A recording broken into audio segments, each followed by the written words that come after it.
Assalamualaikum warahmatullahi wabarakatuh. Selamat malam buat mahasiswa-mahasiswaku semuanya yang mengambil mata kuliah pengantar bisnis.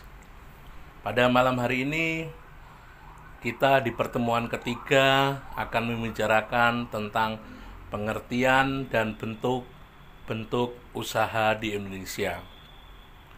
Tujuan dari pembelajaran ini adalah supaya setelah Anda mendengarkan perkuliahan ini, Anda diharapkan untuk bisa memahami perusahaan dan unsur-unsurnya, kemudian mendapatkan pengetahuan mengenai bentuk perusahaan perseorangan dan perusahaan berbadan usaha tidak berbadan hukum.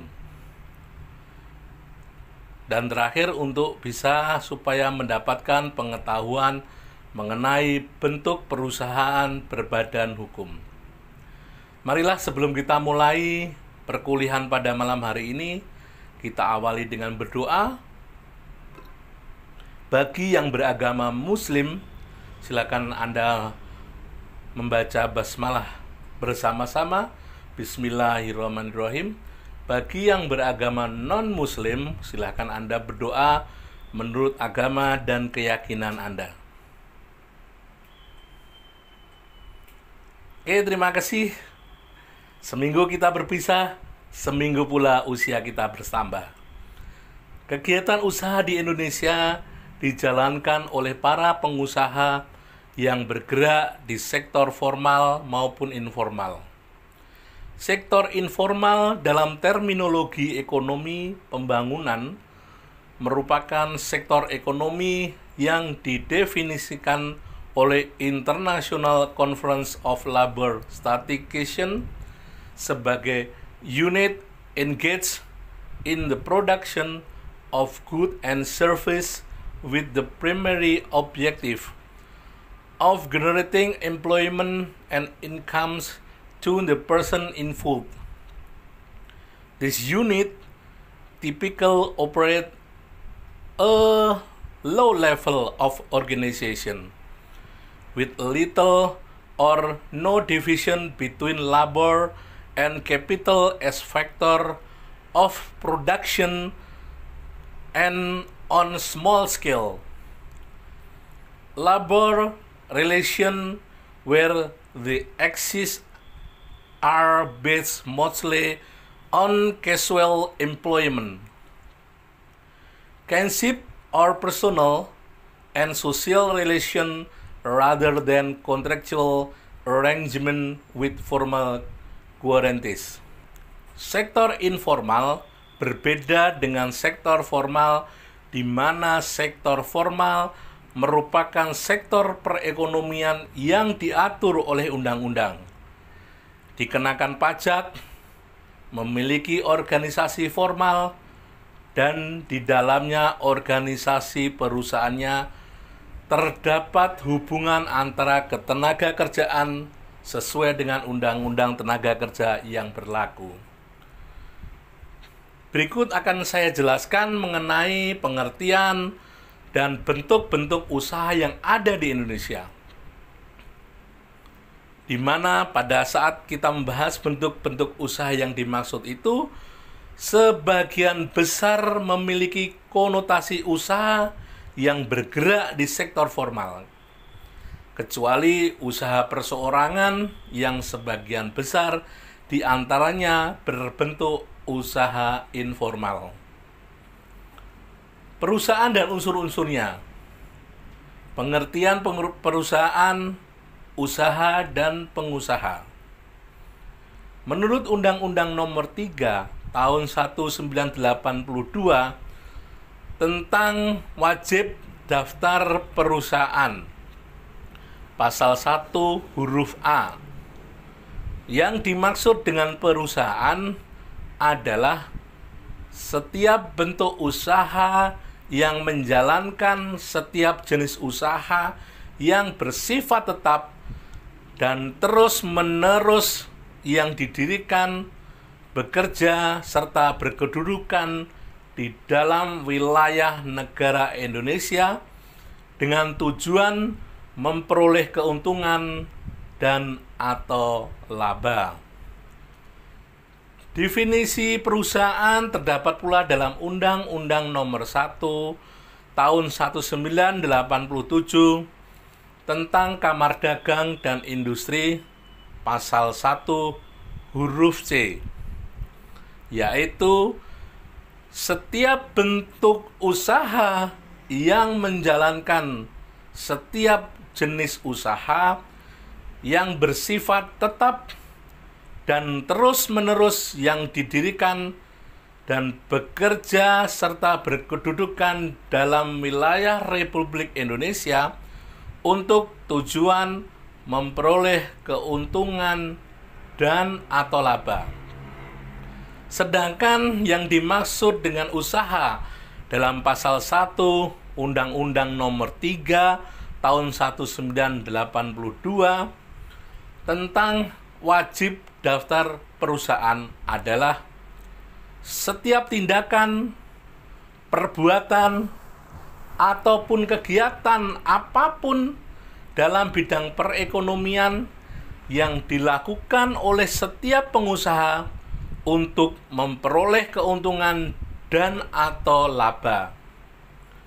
Adapun yang dimaksud dengan pengusaha menurut Salam 2001 adalah setiap orang, perseorangan, atau persekutuan atau badan hukum yang menjalankan suatu jenis perusahaan. Nah, kita akan masuk dalam unsur-unsur perusahaan. Ada bentuk usaha. Bentuk usaha adalah organisasi usaha atau badan usaha yang menjadi wadah penggerak setiap jenis usaha.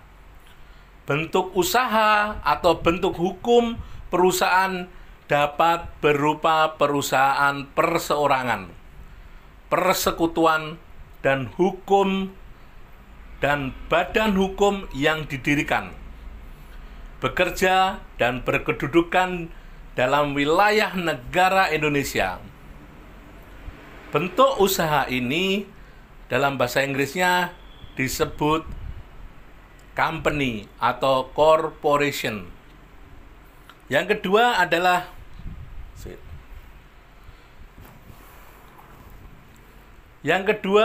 jenis usaha atau lapangan usaha. Jenis atau lapangan usaha merupakan kegiatan dalam bidang perekonomian yang mencakup perindustrian, perdagangan, jasa, pembiayaan yang dijalankan oleh badan usaha secara terus-menerus. Lapangan usaha secara detail dapat dilihat pada KBLI 2009 yang telah dibahas pada pertemuan minggu kemarin. Jenis usaha dalam bahasa Inggris ini disebut business. Selain kedua unsur pokok tersebut, unsur-unsur yang melekat pada suatu perusahaan adalah sebagai berikut. 1. Badan usaha. Apa yang dimaksud dengan badan usaha? Badan usaha yang menjalankan kegiatan dalam bidang perekonomian mempunyai bentuk hukum tertentu. Seperti misalnya perusahaan dagang atau disingkat dengan PD, firma atau disingkat dengan FA, persekutuan komanditer atau disingkat dengan CV, perseroan terbatas PT, perusahaan umum Perum, perusahaan perseroan persero, dan koperasi. Kegiatan dalam perekonomian. Setiap perusahaan menjalankan kegiatan usahanya dalam berbagai bidang yang meliputi bidang industri, perdagangan, jasa, dan pembiayaan. Kemudian going concern, kegiatan perusahaan harus dilakukan secara going concern atau terus-menerus. Artinya, kegiatan perusahaan harus dijadikan sebagai mata pencaharian dan bukan kegiatan yang bersifat insidental atau pekerjaan sambilan. Bersifat tetap. Bersifat tetap artinya kegiatan itu tidak berubah atau berganti dalam waktu singkat. Apabila terjadi pergantian kegiatan usaha, maka pergantian kegiatan usaha tersebut terjadi dalam jangka waktu yang lama. Jangka waktu pendirian usaha tersebut ditentukan dalam akte pendirian perusahaan atau surat izin usaha, misalnya 5 tahun, 10 tahun, atau 20 tahun. Keuntungan atau laba. Salah satu unsur perusahaan yang terpenting adalah perusahaan didirikan untuk memperoleh keuntungan atau profit. Profit menunjukkan nilai lebih atau hasil yang diperoleh dari modal yang diusahakan, yaitu berupa selisih dari total pendapatan, total revenues, dan yang melebihi total biaya atau total cost. Di dalam bab ini kita bicara mengenai pengusaha, pemimpin perusahaan, dan pembantu perusahaan. Pengusaha adalah orang yang menjalankan perusahaan atau menyuruh orang lain menjalankan perusahaan. Pengusaha mengeluarkan sejumlah modal yang digunakan untuk menjalankan kegiatan usaha. Dalam hal ini terdapat 3 kategori pengusaha. 1. Pengusaha yang bekerja sendiri. 2. Pengusaha yang bekerja dengan bantuan pekerja. 3. Pengusaha yang memberi kuasa kepada orang lain untuk menjalankan perusahaannya. Siapakah pemimpin perusahaan? Pemimpin perusahaan ini biasanya ditemui dalam perusahaan yang berbentuk persekutuan atau partnership maupun perseroan. Pemimpin perusahaan ada orang yang diberi kuasa oleh pengusaha untuk menjalankan perusahaan atas nama pengusaha. Pemimpin perusahaan berfungsi sebagai wakil pengusaha dan berkuasa dalam segala hal yang berkenaan dengan pengelolaan perusahaan yang dipimpinnya. Pada perusahaan besar, umumnya berbentuk PT atau perseroan terbatas, pemimpin perusahaan berbentuk dewan pimpinan yang disebut direksi, yang diketuai oleh seorang direktur utama atau dirut. Di bawah direktur utama adalah direktur yang diberi kuasa mengelola salah satu bidang usaha tertentu dalam perusahaan. Misalnya direktur produksi, direktur pemasaran, direktur sumber daya manusia, dan direktur administrasi keuangan. Yang kedua, pembantu pengusaha. Siapa pembantu pengusaha itu? Pembantu pengusaha adalah setiap orang yang melakukan perbuatan membantu pengusaha dalam menjalankan perusahaan dengan memperoleh upah. Pemimpin perusahaan tidak termasuk dalam pembantu pengusaha karena ia memperoleh kuasa menjalankan perusahaan menggantikan kedudukan pengusaha. Orang-orang yang termasuk dalam kategori pembantu pengusaha atau pembantu pemimpin perusahaan adalah para manajer, pekerja, karyawan, dan buruh. Dalam hal pengusaha memberi kuasa kepada pemimpin perusahaan untuk menjalankan perusahaannya, maka pembantu pengusaha adalah mereka yang membantu perusahaan dalam menjalankan perusahaannya. Bentuk perusahaan di Indonesia bisa dilihat bentuk hukum perusahaannya dikelompokkan dalam 3 besar, yaitu 1. Perusahaan perseorangan. 2. Perusahaan berbadan usaha tidak berbadan hukum. 3. Perusahaan berbadan hukum.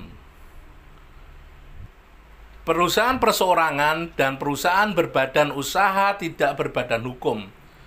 Apa yang dimaksud dengan perusahaan perseorangan dan perusahaan berbadan usaha tidak berbadan hukum? Adalah perusahaan swasta yang didirikan dan dimiliki oleh pengusaha perseorangan.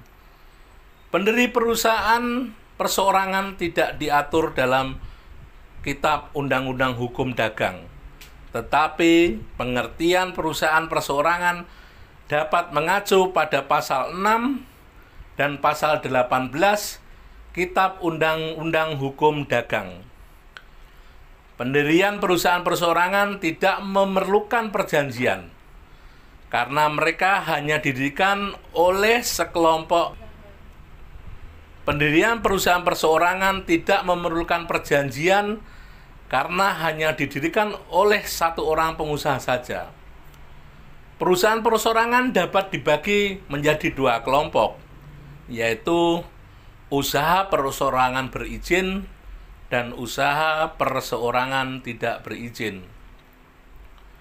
Perusahaan perseorangan berizin adalah usaha perseorangan yang termasuk ke dalam kelompok ini adalah perusahaan perseorangan yang memiliki izin operasional dari Departemen Teknis.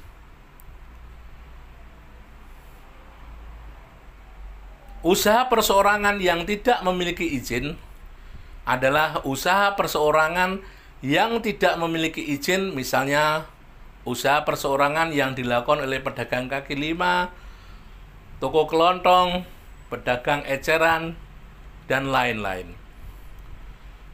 Perusahaan berbadan usaha dan tidak berbadan hukum. Apa yang dimaksud dengan perusahaan berbadan usaha dan tidak berbadan hukum? Adalah perusahaan persekutuan namun tidak berbadan hukum, adalah perusahaan swasta yang didirikan dan dimiliki oleh beberapa orang pengusaha secara kerjasama, tetapi tidak termasuk dalam kategori badan usaha yang berbadan hukum. Yang termasuk di dalam kelompok ini adalah firma dan CV. Firma atau biasa disingkat dengan FA, pengertian dan tata cara pendirian. Firma adalah persekutuan perdata yang didirikan untuk menjalankan perusahaan dengan nama bersama. Persekutuan perdata adalah perjanjian dengan dua nama atau lebih untuk mengikatkan diri dengan menyetorkan sesuatu kepada persekutuan dengan tujuan untuk memperoleh manfaat dan keuntungan. Firma bukan merupakan badan usaha yang berbadan hukum karena alasan-alasan sebagai berikut.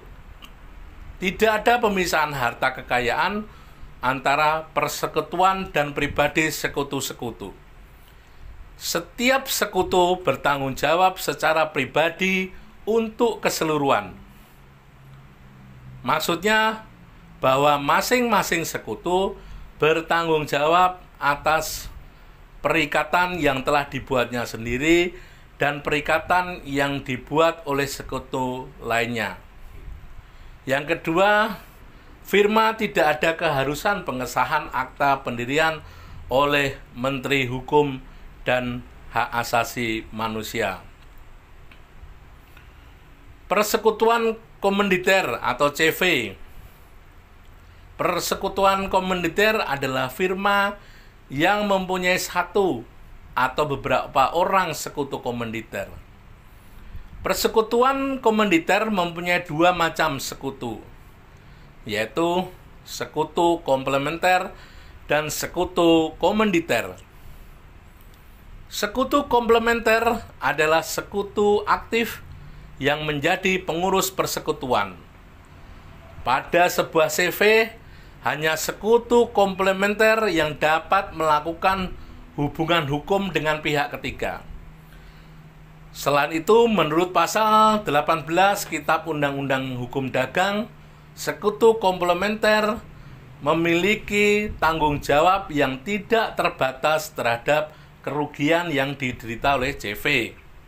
Artinya, apabila kekayaan CV tidak dapat memenuhi kewajiban yang timbul akibat kerugian, maka kekayaan pribadi tidak dapat memenuhi kewajiban yang timbul akibat kerugian. Karena CV pada dasarnya adalah firma yang memiliki satu komanditer, maka pasal 22 Kitab Undang-Undang Hukum Dagang dapat diberlakukan dalam pendirian CV. Persekutuan komanditer bukan merupakan badan hukum, karena sebagaimana halnya firma, akta pendirian CV tidak memerlukan pengesahan Menteri Hukum dan HAM. Perusahaan berbadan hukum. Pada saat membahas mengenai subjek hukum, membagi subjek hukum ke dalam dua bagian, manusia dan badan hukum. Sebagaimana halnya manusia, badan hukum dapat melakukan perbuatan hukum. Menurut Salam 2001, badan hukum ialah organisasi atau badan yang diwujudkan, diciptakan oleh hukum sebagai pembawa hak dan kewajiban seperti halnya manusia. Oleh karena itu, maka dan hukum dapat mempunyai kekayaan sendiri, utang-utang sendiri, dapat digugat dan dapat mengugat. Pengesahan oleh pemerintah merupakan pembenaran bahwa anggaran dasar badan hukum yang bersangkutan tidak dilarang undang-undang, tidak bertentangan dengan ketertiban umum dan kesusilaan. Di samping itu, pengesahan juga menentukan bahwa sejak tanggal pengesahan diberikan, maka sejak itu pula badan usaha yang bersangkutan memperoleh status badan hukum. Jenis perusahaan yang termasuk dalam kelompok perusahaan berbadan hukum adalah PT, perseroan terbatas, perusahaan jawatan, perusahaan umum, perusahaan perseroan atau persero, perusahaan daerah atau perusda, koperasi, dan yayasan. Kita bicara masalah PT atau perseroan terbatas. Pengertian perseroan terbatas menurut pasal 1 butir 1 Undang-Undang Nomor 40 Tahun 2007 tentang perseroan terbatas. Yang dimaksud dengan perseroan terbatas adalah badan hukum yang merupakan persekutuan modal, didirikan berdasarkan perjanjian, melakukan kegiatan usaha dengan modal dasar yang seluruhnya terbagi dalam saham dan memenuhi persyaratan yang ditetapkan dalam Undang-Undang Perseroan Terbatas serta peraturan pelaksanaannya. Perseroan terbatas merupakan badan hukum karena akta pendirian perusahaan harus mendapatkan pengesahan dari Kementerian Hukum dan HAM. Selain itu, terdapat pemisahan kekayaan antara kekayaan pribadi, para pemegang saham dengan bagian kekayaan yang disetorkan ke perseroan dalam bentuk setoran saham. Para pemegang saham dalam satu perseroan memiliki kewajiban yang terbatas terhadap pihak ketiga. Apabila perusahaan mengalami likuidasi dan masih memiliki kewajiban kepada pihak ketiga, para pemegang saham hanya memiliki kewajiban sebesar nilai saham yang telah disetorkan ke perseroan. Hal ini berbeda dengan CV dan firma, di mana CV dan firma mengalami likuidasi karena kepailitan dan menyisakan kewajiban kepada pihak ketiga atau kreditor. Apabila kewajiban tersebut tidak dapat ditutupi Dengan kekayaan perusahaan yang dilikuidasi, maka pemilik firma atau CV harus memenuhi kewajiban tersebut dari harta kekayaannya. Akuisisi perseroan terbatas di dalam pasal 1 ayat 11 Undang-Undang Nomor 40 Tahun 2007 tentang perseroan terbatas dan peraturan pelaksanaan, yaitu Peraturan Pemerintah Nomor 27 Tahun 98, digunakan istilah pengambil alihan atau take over sebagai padan kata akuisisi, di mana pengalihan didefinisikan sebagai perbuatan hukum yang dilakukan oleh badan hukum atau orang perseorangan untuk mengambil alih saham perseroan yang mengakibatkan beralihnya pengendalian atas perseroan tersebut. Pengambil alihan kepemilikan perseroan adalah proses pembelian saham perseroan terakuisisi oleh perseroan pengakuisisi. Melalui akuisisi, badan usaha yang diakuisisi tidak mengalami perubahan badan usaha. Yang berubah hanya kepemilikan usahanya saja. Salah satu tujuan perseroan melakukan akuisisi perseroan lainnya adalah untuk memudahkan kendali atas entitas bisnis perusahaan, sehingga mengurangi pesaing potensial yang dapat menjadi ancaman bagi perusahaan pengakuisisi dalam jangka panjang. Contoh akuisisi PT Bintang 7 oleh PT Kalbe Farma, atau akuisisi PT Alfindo Putra Setia, produsen air mineral merek Ades, oleh PT Coca-Cola. Penggabungan perseroan terbatas berlainan dengan akuisisi yang masih tetap mempertahankan perusahaan yang ada, tetapi memperbesar kekuasaan, kemampuan finansial, dan strategi perusahaan.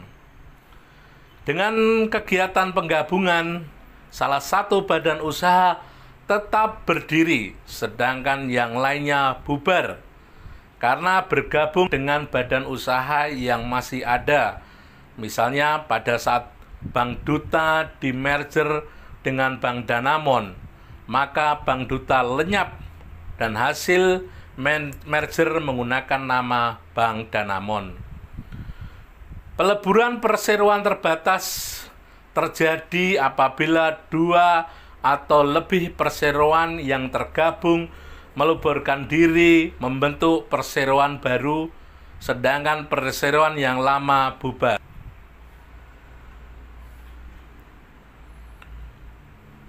Perusahaan jawatan atau perjan.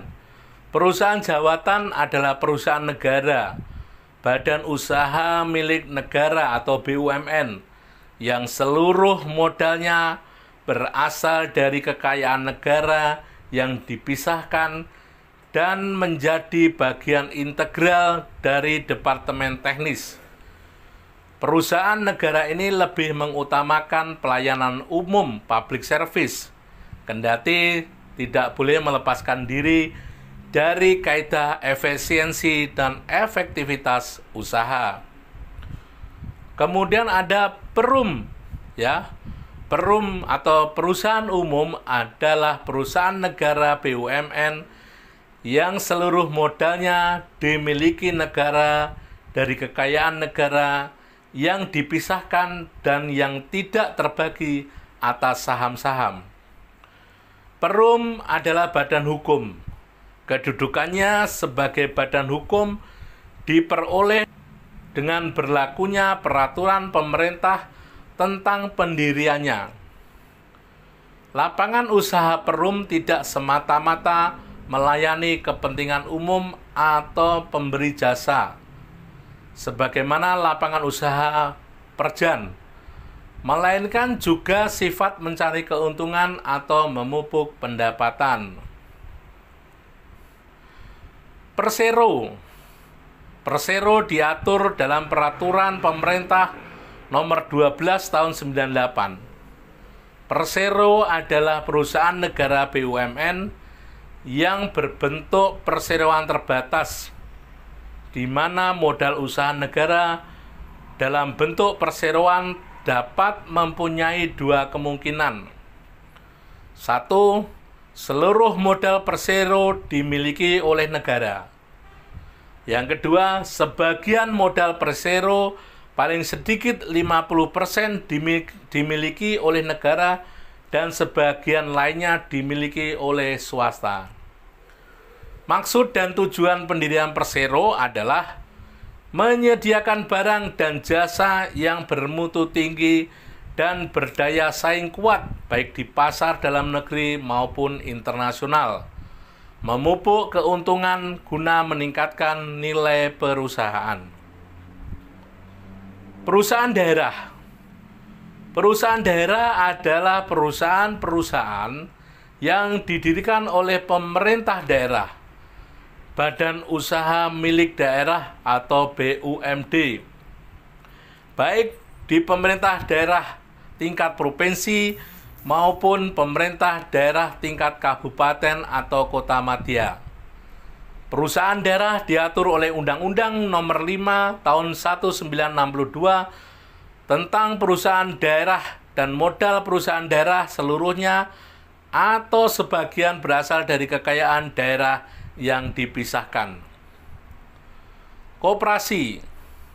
Menurut pasal 1 Undang-Undang Nomor 17 Tahun 2012 tentang perkoperasian, yang dimaksud dengan koperasi adalah badan hukum yang didirikan oleh perseorangan atau badan hukum koperasi dengan pemisahan kekayaan para anggotanya sebagai modal untuk menjalankan usaha yang memenuhi aspirasi dan kebutuhan bersama di bidang ekonomi, sosial, dan budaya sesuai dengan nilai dan prinsip koperasi. Sebagai badan usaha yang berbadan hukum, status badan hukum koperasi diperoleh setelah akta pendirian koperasi memperoleh pengesahan dari pemerintah atau Menteri Koperasi. Modal koperasi. Menurut pasal 66 ayat 1 Undang-Undang Nomor 17 Tahun 2012 tentang perkoperasian, modal koperasi terdiri dari setoran pokok dan sertifikat modal koperasi sebagai modal awal. Selain modal sebagaimana dimaksud ayat 1, modal koperasi dapat berasal dari 1. Hibah, 2. Modal penyertaan, 3. Modal pinjaman yang berasal dari anggota, sumber lain yang sah dan tidak bertentangan dengan anggaran dasar dan atau ketentuan peraturan perundang-undangan. Yayasan. Pengertian dan bidang garapan yayasan. Yayasan menurut pasal nomor 1 Undang-Undang Nomor 16 Tahun 2001 adalah badan hukum yang terdiri atas kekayaan yang dipisahkan dan diperuntukkan untuk mencapai tujuan tertentu di bidang sosial, keagamaan, dan kemanusiaan. Kegiatan yayasan di bidang sosial mencakup mendirikan sarana ibadah, mendirikan pondok pesantren dan madrasah, menerima dan menyalurkan amal zakat, infak dan sedekah, meningkatkan pemahaman keagamaan, melaksanakan syiar agama, dan studi banding keagamaan. Sedangkan kegiatan yayasan di bidang kemanusiaan mencakup memberi bantuan kepada korban bencana alam, memberi bantuan kepada pengungsi akibat perang, memberi bantuan kepada tunawisma, fakir miskin dan gelandangan, mendirikan dan menyelenggarakan rumah singgah dan rumah duka, memberikan perlindungan konsumen dan melestarikan lingkungan hidup. Demikian tadi yang bisa saya sampaikan pada pertemuan kali ini. Kalau ada kata-kata saya yang salah, saya mohon maaf yang sebesar-besarnya. Mari kita tutup dengan doa untuk yang beragama Islam. Marilah kita membaca hamdalah bersama-sama. Alhamdulillahirabbil alamin. Bagi yang beragama non-muslim, silakan Anda berdoa menurut agama dan keyakinan Anda. Oke, sampai ketemu di kesempatan yang lanjutnya. Wassalamualaikum warahmatullahi wabarakatuh.